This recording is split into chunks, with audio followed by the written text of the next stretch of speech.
Boy, this country looks crazy, isn't it? Now, I don't want to get off on a rant here, but Americans are under the delusion that the sublime physical perfection is the only way to get past the velvet ropes at Club Happy.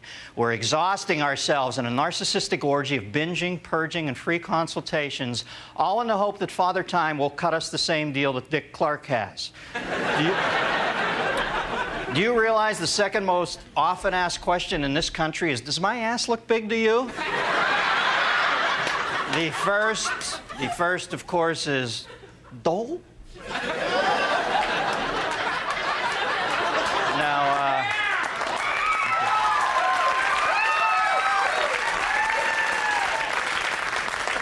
Now, next week we have the Academy Awards, and almost as important as who wins, hell, maybe even more important than who wins, is what women are wearing that night. Women's gowns are analyzed, critiqued, and discussed as though this were the Potsdam Summit. Models and movie stars are the aesthetic benchmarks against which we measure ourselves, regardless of how unattainable their beauty may be without access to personal trainers, extensive cosmetic surgery, and pharmaceutical speedballs. That's why people go to plastic surgeons asking for Juliette Lewis's lips or Mel Gibson's eyes, and your plastic surgeon can even give you Michael Jackson's nose. Literally. Ask any little girl what she wants to be when she grows up. Chances are she won't say president or astronaut or doctor. Chances are she'll say supermodel. What does it say about our culture when Einstein's original draft of the theory of relativity fetches less at auction than what a flat-line, zero-encephalograph Giacometti statue gets to stroll down a runway? And for God's sake, isn't it about time we passed a national edict forbidding these women from ever uttering the words, modeling is hard work? You know, women...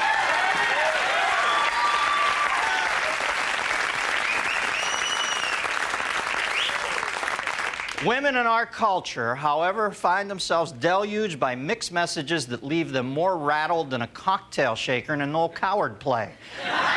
Nowhere is this more evident than in women's magazines. I know that men have their Esquires and GQs, but come on, a few pages of gay guys in clothes you would never wear.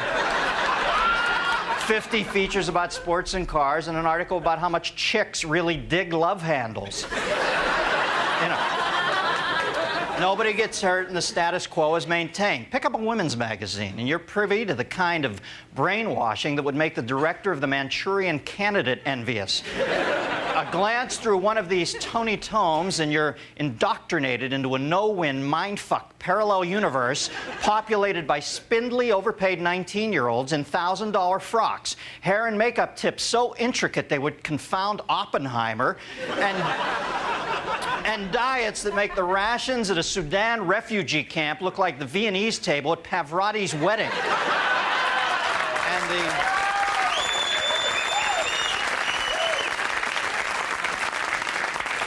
And the biggest irony is, in every single one of these magazines, there are at least 5 articles about how important it is to like yourself just the way you are. You know, we're conditioned, weaned on, and addicted to looking like rather than actually being or feeling. The fact that we prize beauty is the reason that we live in a perpetually disposable society. We worship something that is nothing but transitory. The standards for beauty have changed more over the ages than the names tattooed on Johnny Depp's arm. One of the most recent beauty gotta-haves is big, full, pouting lips. And it's really easy. The doctor takes a syringe full of fat from your rear end and injects it into your lips. Well, kiss my own ass. Why didn't I think of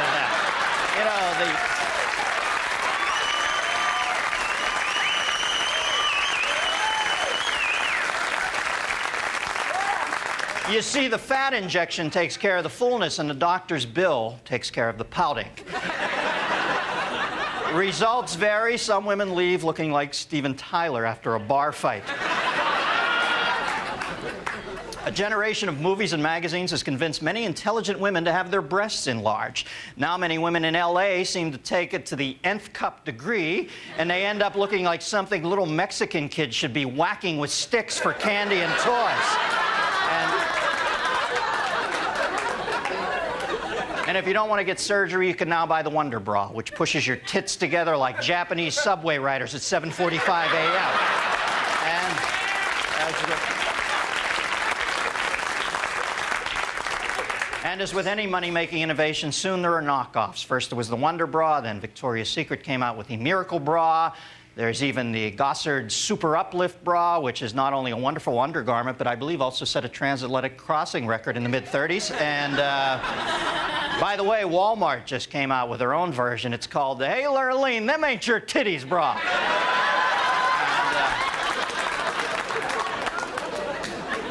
And as far as body retooling goes, men are just as guilty as women. Some guys actually pay money to have somebody suck the fat out of their stomach and inject it into their penises. And you know what it costs?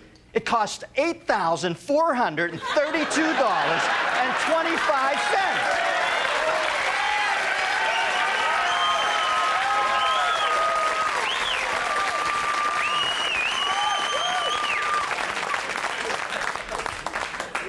Worth every penny.